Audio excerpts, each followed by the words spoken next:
Welcome to our deep dive on wealth building.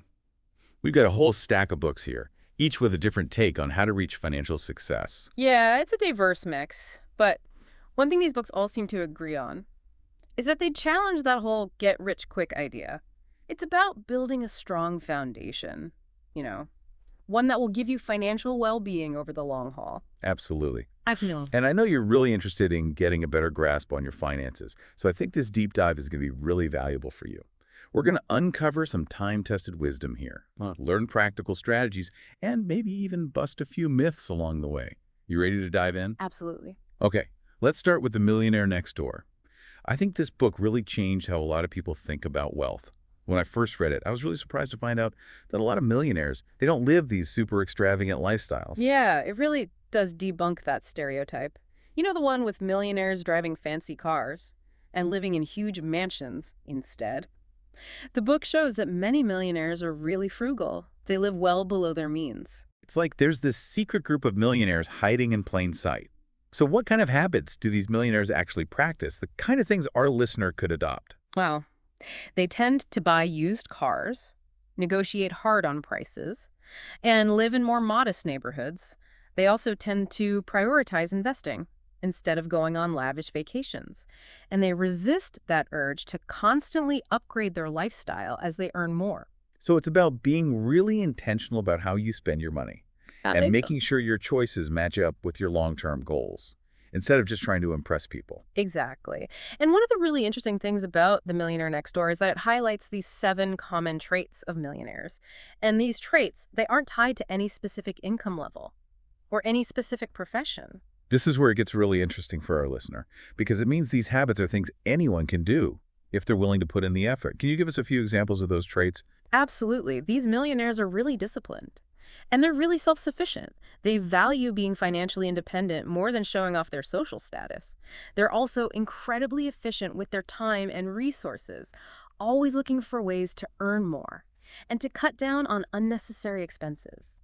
It's like they've figured out the secret code to building wealth, not through luck or inheritance, but through making smart choices and sticking to those good habits, which is super empowering for our listener because it means they can start using those same principles today, no matter what their financial situation is right now. Exactly. It's about taking charge of your finances and creating a future where you don't have to stress about money all the time. Okay, so if someone listening to this wants to start incorporating those ideas from The Millionaire Next Door, what's one thing they could do right now?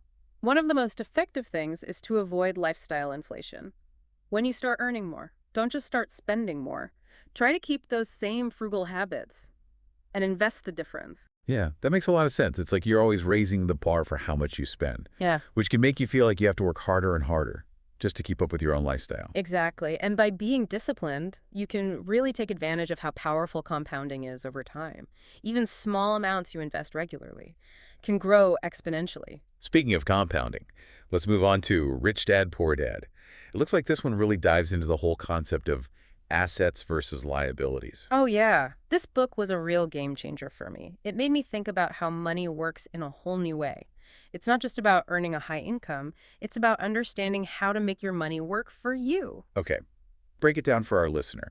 What exactly are assets and liabilities, and why is that difference so important? So, an asset is something that puts money in your pocket, like a little worker bee bringing you honey. It could be a rental property, you know, the kind that gives you monthly income, or stocks that pay dividends, or even a business that makes a profit. So assets are all about creating a stream of income, even when you're not working. That's right. And liabilities are the opposite. They take money out of your pocket, like car loans, credit card debt, or even that expensive latte you buy every morning. They're like little money suckers, draining your resources. So it's not about never buying things you enjoy, but it's more about being aware of how much of your income is going towards things that are actually building your wealth versus things that are just making it smaller. Right. And Rich Dad, Poor Dad really emphasizes shifting your focus. Instead of getting more and more liabilities, you should be building assets. Like imagine this, instead of buying a fancy car on credit, you take that same money and invest it in a rental property. And that rental property brings in passive income. Okay, that's a great example. It's about thinking long term and making choices that will set you up for financial freedom down the road. And it all comes back to that idea of financial literacy. Absolutely.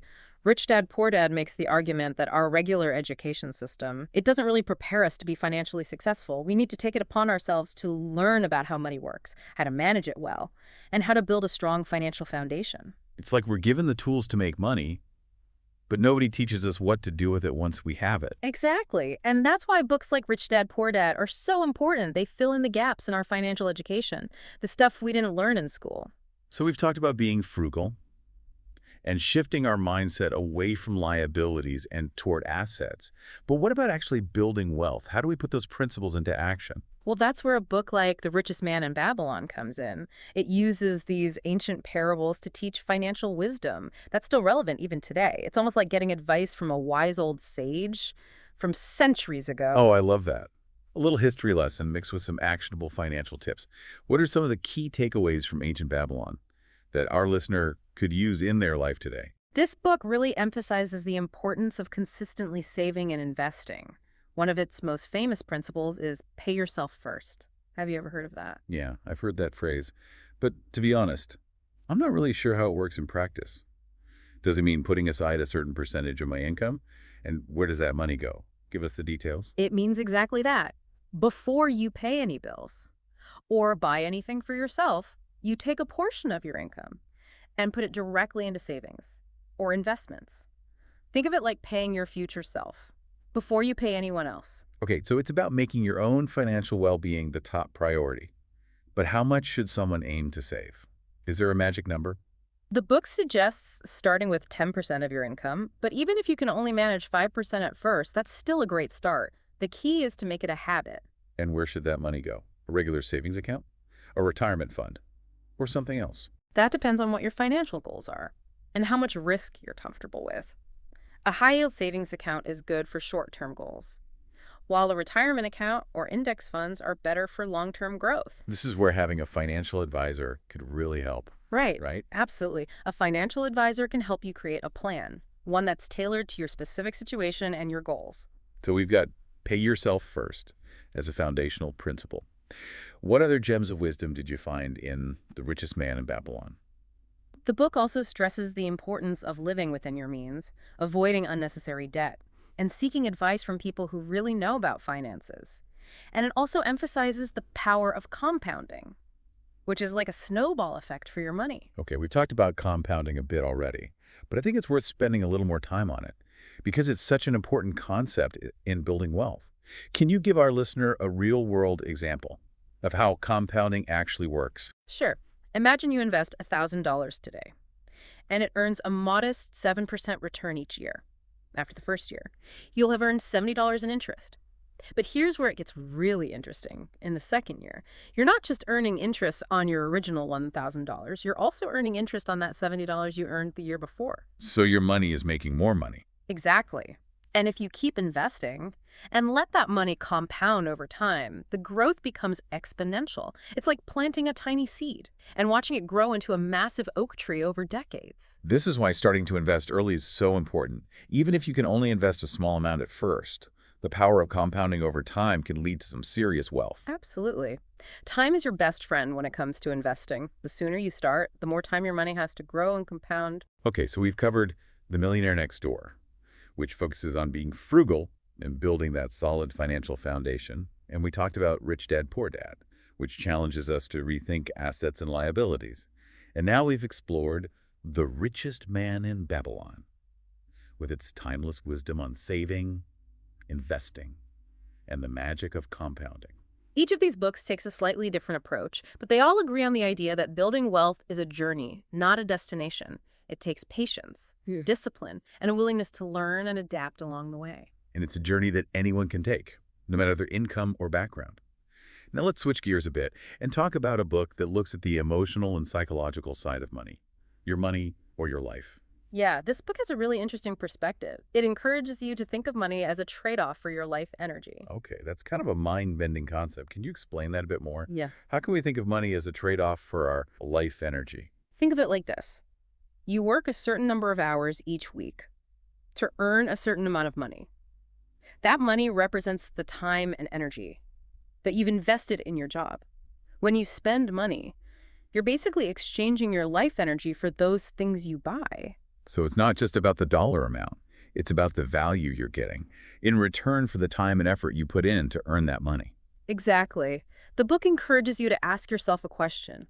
Is this thing I'm buying worth the hours of my life I had to work to pay for it? That's a really powerful question to ask yourself. Before you buy anything, it makes you really think about your spending habits and whether they match up with your values and priorities. And it can help you figure out if you're spending money without even realizing it on things Oh. that don't actually bring you joy or fulfillment. It's like decluttering your finances, just like you might declutter your house, getting rid of the things that aren't serving you. Exactly. It's about being more aware of your relationship with money, one that aligns with your values and helps you create the life you want. I really like this idea of being more intentional with our spending. It's not about depriving ourselves, but it's about making choices that reflect our true priorities. Absolutely. It's about using your money as a tool to build the life you want, rather than letting it control you. Now, speaking of creating the life you want, let's talk about Think and Grow Rich. This book is all about the power of mindset and how it affects your financial success. I have to admit, I was a little skeptical of this one at first.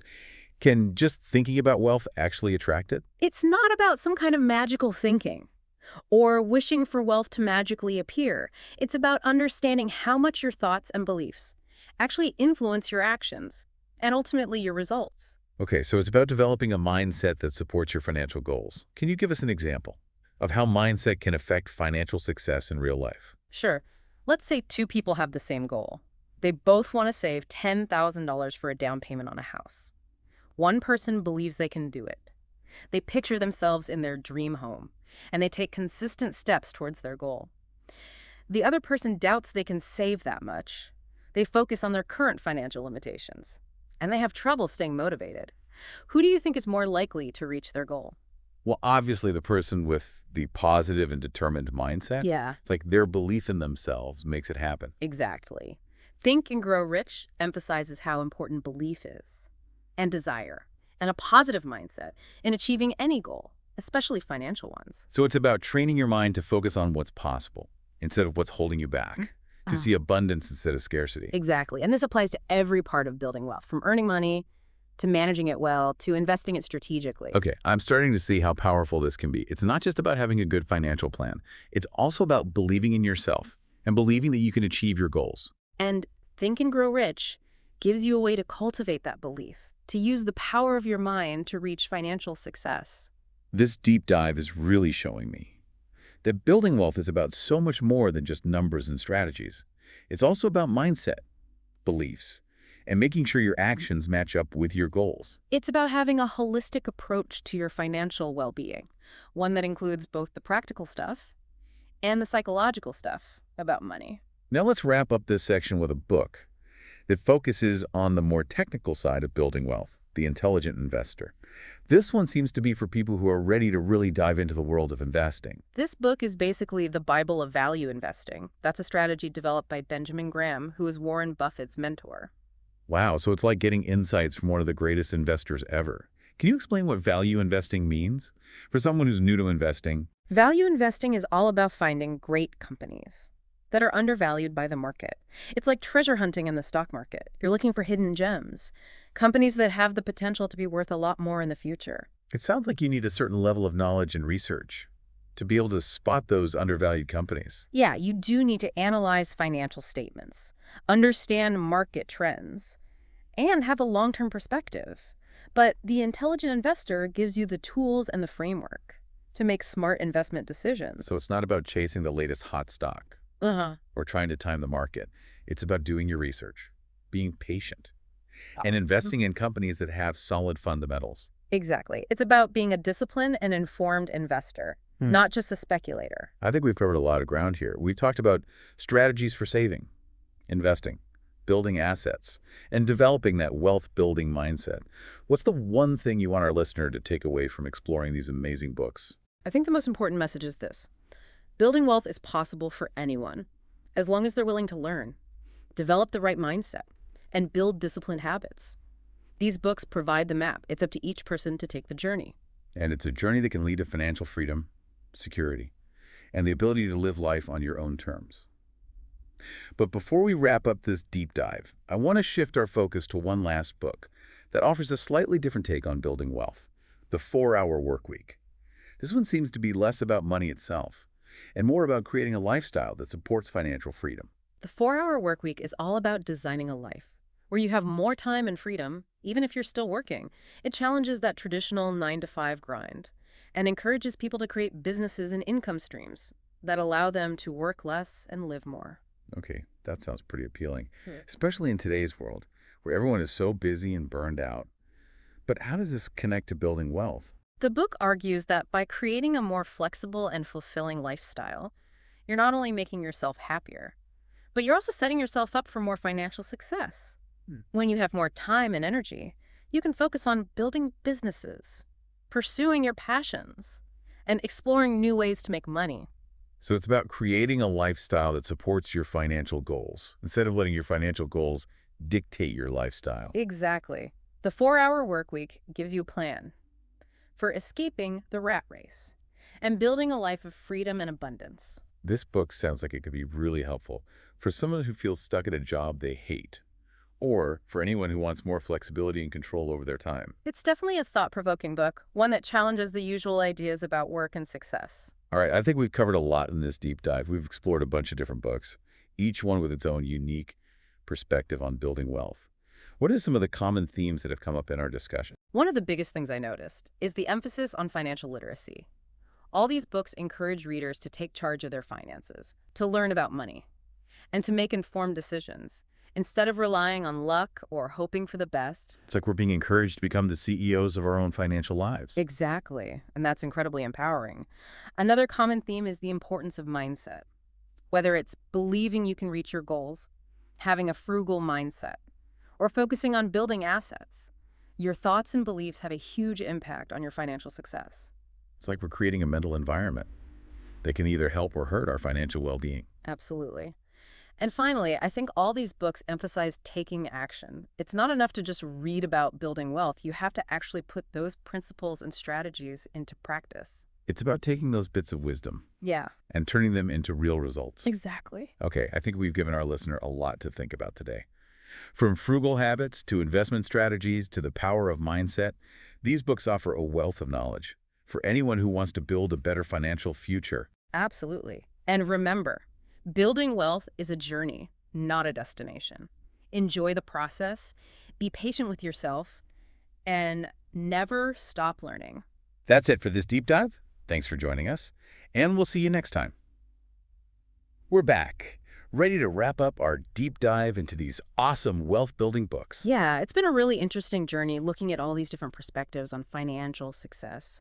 It's amazing how each book has its own unique angle, but they all seem to point us in the same direction. Totally. They all reinforce the idea that building wealth isn't about getting lucky or winning the lottery. It's about taking charge of your money, making smart choices, and developing habits that will help you reach your long-term goals. So let's break it down for our listener. If they could only pick one thing to implement from all the books we've talked about today, which one would have the biggest impact on their financial future? That's a tough one. But I think I'd have to go with pay yourself first. Remember that gem from The Richest Man in Babylon? Oh, yeah. That simple but powerful piece of advice. It's really the foundation of building wealth, no matter how much you earn.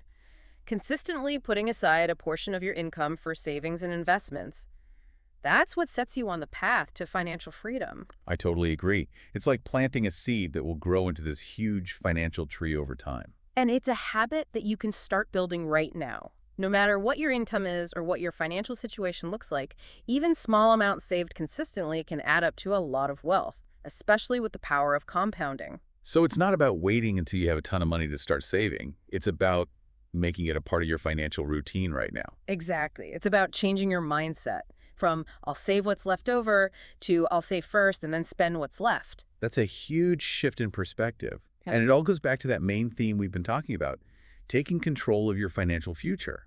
It's not about luck. It's about making conscious choices and building good habits. Exactly.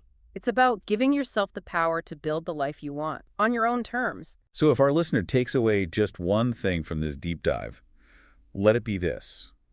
Pay yourself first. Make it a habit. Be consistent. And watch your financial future grow. Now, before we wrap up, I have a little challenge for our listener. We've explored a bunch of different books today, each one offering a different path to financial well-being. Ooh, I love a good challenge. What do you have in mind? I challenge our listener to pick one book from this collection, the one that really resonated with them, and commit to implementing one principle or strategy from that book over the next month. That's a great idea. It's about taking action and turning what you've learned into real results. Exactly. Choose a book, pick a principle, and make a promise to yourself to actually put it into practice. You might be surprised by how much it can positively impact your finances. I think we've given our listener a lot to think about today, from frugal habits to investment strategies to the power of mindset. These books are full of wisdom for anyone who wants to build a brighter financial future. Absolutely. And remember, building wealth is a journey, not a destination. Enjoy the process, be patient with yourself, and always keep learning. That's all for this deep dive. Thanks for joining us. We'll catch you next time.